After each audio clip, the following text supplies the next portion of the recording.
So there's, hold on, I need to turn, is that, yep, that's the one.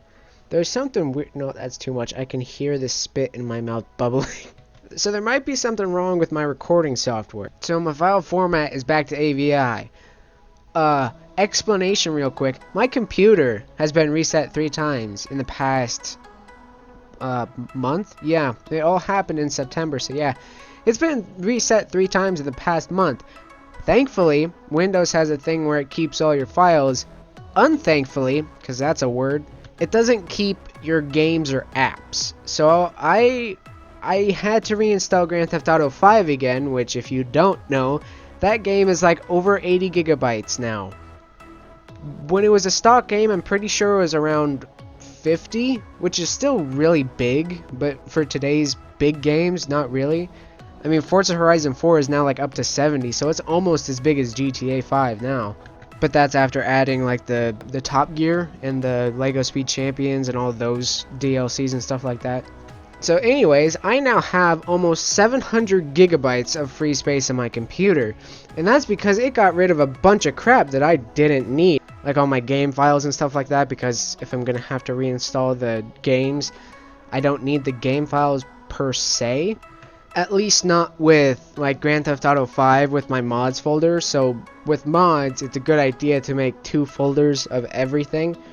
And it's also a good idea to put everything in your mods folder, so in case something breaks, you just delete your mods folder and then you won't have to reinstall an 80 gigabyte game like I had to, except my flaw was not with modding. My flaw was with Windows. And it was because I have an Angel Tech PC or Skytech Gaming. It's called the Angel, I think. I don't know. I have a sticker on the side of it that says Angel Tech, but I made that sticker, so it's just the nickname that I call it. I really like this computer, and I've had it since 2017, and it's performed really great. I mean, it can run Grand Theft Auto 5 pretty well, and it was only $400, which is an extraordinarily good price for a good gaming PC, because the higher end ones go up in like the $1,000 to $2,000 range, and even some of those, they can't run games on full max settings. I mean, my computer can't either, but anyways, I tried enabling X Boost, because every time I turned on my computer, it says press X to enable X Boost, and I never knew what that was, so I was curious, so I pressed it. And then that's when everything declined. That's when my computer broke for the very first time. And it was very stressful because this has never happened to me before, and I had Ghost Recon Wildlands installed, I had Grand Theft Auto 5, Rainbow Six Siege, Forza Horizon 4, what other big games do I have? I think those were all the big games. Like I had American Truck Simulator and a couple others, but those are only a few gigabytes compared to Rainbow Six Siege, which is 60, GTA, which is 80, Forza, which is 70, and Ghost Recon, which I think is around 72. So it's a lot to process, especially when you only get 2.5 megabytes per second with the internet that you have right now. Perks of living in the middle of nowhere. Actually, it's not perks of living in the middle of nowhere. It's perks of living in a remote area that is being monopolized by one person or one company. Thanks, EL. You suck. I'm kidding. Your internet is pretty good. It's definitely better than Frontier because I can actually be in a video or chat in Discord without being disconnected every 15 minutes like Frontier did. Except Frontier's upload and download speed was incredible. Like it was, I don't remember how much it was, but it was way faster than EL. The only problem with EL is it's very expensive, so the monopolizing part in a rural area, that's what I was talking about. And well, the internet isn't bad. It's just expensive for not a lot of megabytes per second. That's the only issue I have with it. Alright, yeah, okay, so this, like I said, this is the 3rd time my computer reset. And I tried disabling X Boost for the first time after I enabled it and after everything broke, so that made it reset for the 2nd time. And then Windows updated and broke everything. I couldn't click on settings, I couldn't open up this thing this thing right here. I couldn't do anything. I couldn't even check my notifications down over in this corner. It just broke my computer entirely. I looked it up online, like how are you supposed to fix this, and it said to reset your computer. So I got really angry again because I had GTA 5 installed. So I installed a 70 gigabyte game, or sorry, 80 gigabyte game for nothing basically. I played it once before my computer had to reset again. So I'm hoping that this will not happen again. Hoping.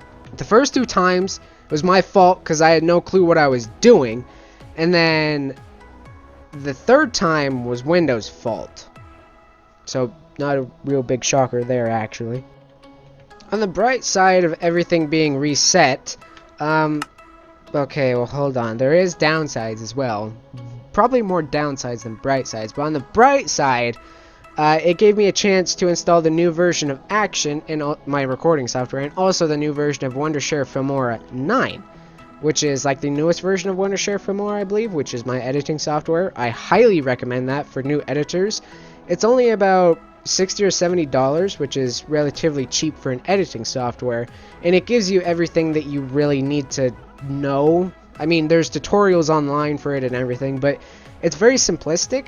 And there's also simpler versions of it that you can get. So like when you start it up, you can launch up full edit version or just simple cut or, you know, action cam. I don't remember all the things. I always do full edit because I know how to run the program. Like I've had it for over, no, I haven't had it for over a year now. I've almost had it for a year. I've had it for a solid like 9 months or so. So I know how to work it, so I know how to use the full editing software. But for beginners, it might be best to use the simple edit or whatever setting that is. I don't remember. Oh, I already changed all this stuff to my, okay, well never mind.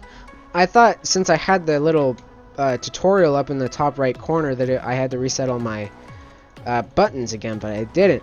I got a new skin. Hold on, let me take off my armor. So I got this skin off of skindex.com. It's a very easy website to customize and get skins for your Minecraft skins. And this one was called like Herobrine Biker or something. So I edited it to my own liking. I added an IA there for Inferno Ash. I had to have it offset because the way that, or how wide the arm is for blocks, it doesn't line up properly. It would be offset, so I just offset it into a pattern shape, kind of. And over here we have Raxi, and then I have the yellow eyes for Raximinium, and I also have like a bar mustache with a beard that's 3D. There wasn't much 3D on this character, but that's alright, because I got that. The skull was already on there, but I changed it to orange, and then I put red around it and then gray around it, so it looks like a flaming skull for Inferno Ash. The only issue is he has blue, oh, do we have view bobbing on? Yeah. The only issue is he has like semi-blue pants, so that wouldn't really fit in with Inferno Ash, but I'm not a designer for Minecraft skins, so I didn't want to really change. Why am I not? Huh. That's strange. I'm not crouching while in midair. Oh, there we go. Now I am. So I made a few customizations to my house here. I don't know if I like it. I like it more than it was before, but it's a bit too much chiseled stone. So I'll probably change it again. I'm not going to make it out of cobblestone though, because 75% of the island is made out of cobblestone. So, but over here we have Inferno Ash Special Forces headquarters on the island, and it's right next to the Department of Agriculture, their little barn house here, and they've not been doing as much farming as I'd like them to. I might need to spawn in some more villagers and have them become farmers. I believe Ryan's concept was to have an establishment or building on the island as like a gun range kind of, or a training facility to train Inferno Ash Special Force soldiers, the Special Forces soldiers. So I made this kind of for that. I mean, we'll be able to use it. I don't know exactly for what. There's no entrance on the bottom though, and it's all boarded up because this is the second most structurally sound building, or maybe the first. Okay, so I think the Department of Science was the first or the most structurally sound building on the island. It was kind of like an irony thing because Hotel Craftifornia was one of the least structurally sound buildings on the island, and then we replaced it with the Department of Science after it got half blown up by glacier. So that was a little bit of an irony input there by me. But I think this is overpowering it because it's one, completely made out of stone, iron, and bricks. And andesite, this is andesite, right? Yeah. Andesite is the most, or second, it's very strong in our roleplay scenarios, okay? It's specially manufactured on the island to be more reinforced than a lot of other blocks. So it's more structurally sound than iron, but it costs more to manufacture than iron. And while I was building this, or the shell of it, I told Ryan that I was very glad that we were no longer on It's Jerry and Harry's server, because we would have had to make this out of something else, because we would have gone bankrupt. Even with $6 million, we would have gone bankrupt trying to make all of this out of iron, because you have to buy iron ingots, or you did. I don't know. I haven't been on the server since the server reset, because I don't care for the new skyblock. But down here, I'm going to expand this into a big old like training facility. This is going to be probably the biggest building on the island, because it'll have an upper section and it'll have a section down in the underworld, and it has some pretty good square blockage to it. But I made this also to just fill up an area over here, because I had no clue what to put next to the Department of Agriculture's headquarters. You can't build a lot when it's a rectangular shape, and I also tried to make it like as unique, not unique looking, but not as uniform as just a straight like rectangular block that looks like a piece of wood, because that would have looked ugly. But it has access to Inferno Ash. You may be thinking, why is Inferno Ash Special Forces headquarters not in Inferno Ash? Well, that's because we don't have any room in Inferno Ash. I could have made it in the underworld, down where Levosman's kingdom is, but that would have been kind of, it would have defeated the point of it, because this trains people, which that would have been fine to have down there, but this also acts as like a police station. So if something were to happen on the island, ISF soldiers would go and respond to whatever was happening on the island. So to have it at the very bottom of the behemoth, that would defeat the purpose of it, because it would take probably 15 minutes for roleplay time, not really, to get all the way up here and then go respond to that. Plus you would have to spend time to grab your weapons and armor and everything like that. So it would just be better to have this upstairs, so I did put it upstairs. And it works where it is, plus I added an entrance, so it does have access to Inferno Ash. It also has access to oh wait, it doesn't have access to Inferno Ash.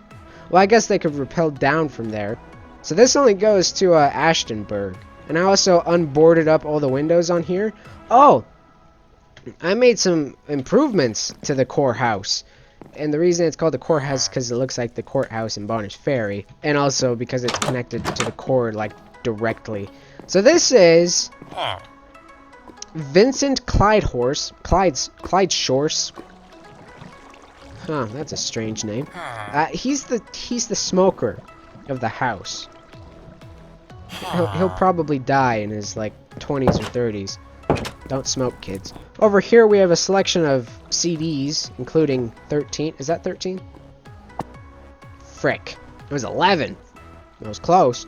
And then here we have Goodreads, and then a wait station or lounge area for people that want to have a cup of coffee before smoking. Huh. I like how I just disclaimed not to smoke because it kills, and yet we have a smoking area. But the smoking area also doubles. This is the entrance to the Inferno Ash Special Forces. Or Special Forces has the ability to come over here and respond into here if they need to. Also, they have the ability to respond over here. Also, look at this. Isn't that cool? It looks so freaking awesome. What I did is I mirrored the ash wall, so this right here, from the Department of Science. The Department of Science is straight through that wall, but it's double layered. And ash backwards looked really weird. That almost sounded bass backwards. So I just mimicked it, or mirrored it, onto this side. And I also put Inferno there, not thinking that it would correlate with Inferno Ash, but it did, so it all worked out in the end. And it looks really cool, I love it. So right here is the only entrance to the Special Forces, I believe. Yeah. So this is like the only official entrance, because that doesn't have an iron door leading to it. I don't know if we ever named that. The place that's underneath Ashtenberg. Here we have the meeting room with Inferno Ash flags and colors all around it. I like how moody it is in here. And you also get a very special... That didn't work. Hold on. You also get a very nice sunrise. Or is it sunset? Hold on. Frick. If I remember by the time the sun comes up, I'll try and come into this room so you can see the sunrise. I really like rooms with big window panels on them because you can see everywhere. And Ashtenberg is kind of... It's the second town, official town, of Junior's Empire. So Junior's Empire is like the country, if you will. And then Inferno Ash is like the capital. Ashtenberg is the second town, and then Corlin Neighborhood is the third. Kind of like the suburb. Corlin Neighborhood, suburb, and then in here we have Elemental Union flag storage and everything like that, so you don't have to go into the Department of Registration to get flags and stuff like that, and Inferno Ash because it's tricky to get into that building. I was thinking of making this a bedroom for Haley Ashton, the mayor of Ashtenberg. Her mother, I don't know if we gave her a name or not for story purposes. She ran the town until she passed away. I don't know if I gave her an actual death cause or not. So Haley runs it now, and I believe she's run it since 2017. Hey, the sun's coming up. Let's go down in a big room.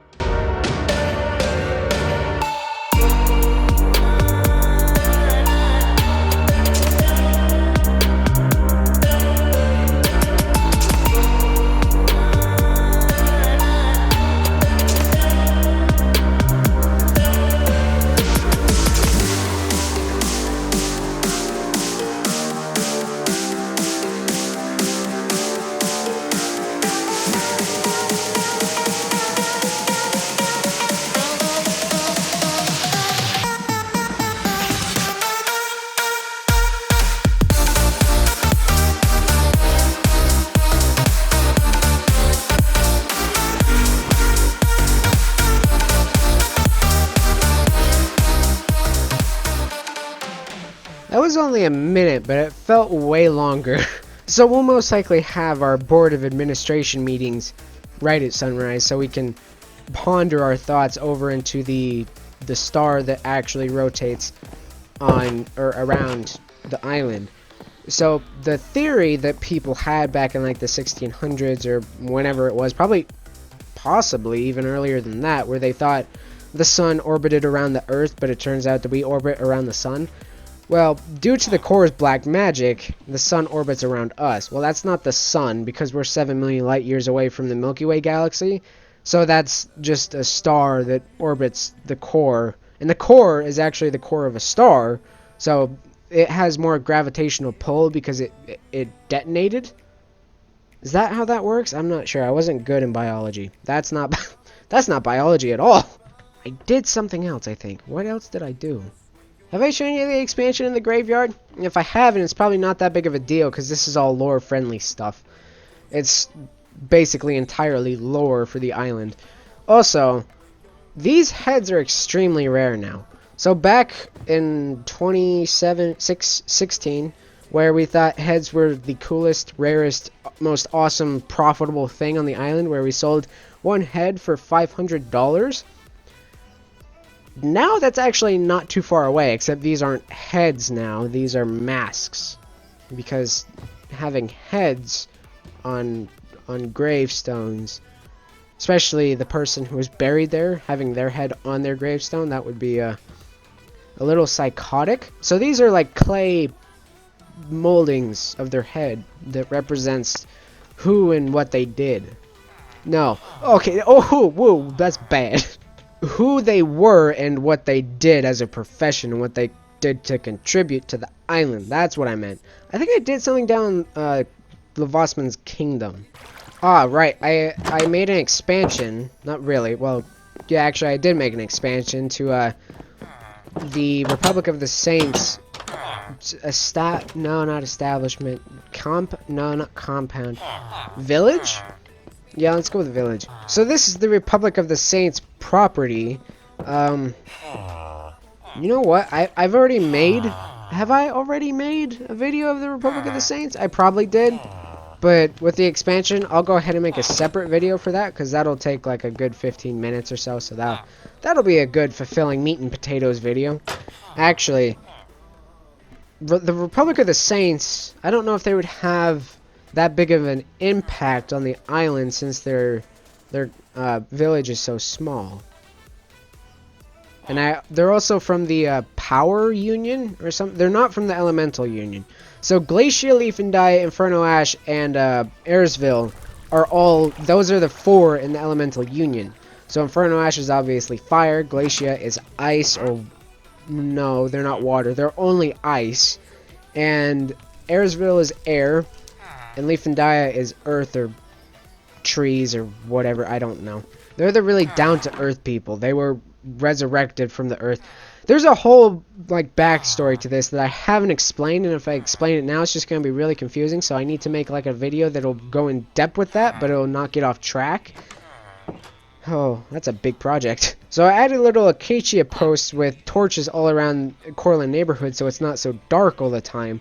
And acacia is a worshipped wood. It's a very religious wood in Junior's Empire and Inferno Ash. And then over here we have a little bit of a better, more prettier walk path to the elevators, which work very well. And I was hesitant to have 2 elevators, and I was hesitant to create a new elevator, but I'm glad that we did. It works better than the old one, because the old one you had to go up manually, so you had to swim up, and it took forever to get up, and to get down it's easier and faster this way. You don't have to do anything, and it's quicker. Anyways, down in Levosman's kingdom, there has been a major improvement, or actually, this is a little demonic. So it's not an improvement. I mean, this is an improvement. This is life. This is pets. No, this is farm produce. This is progress. The Vossman's kingdom has animals now. That's what that is. This, on the other hand, this was going to be a sheriff's office, but then Ryan and I changed it, so now it's a little more sinister than that. It's well, it's a torture dungeon.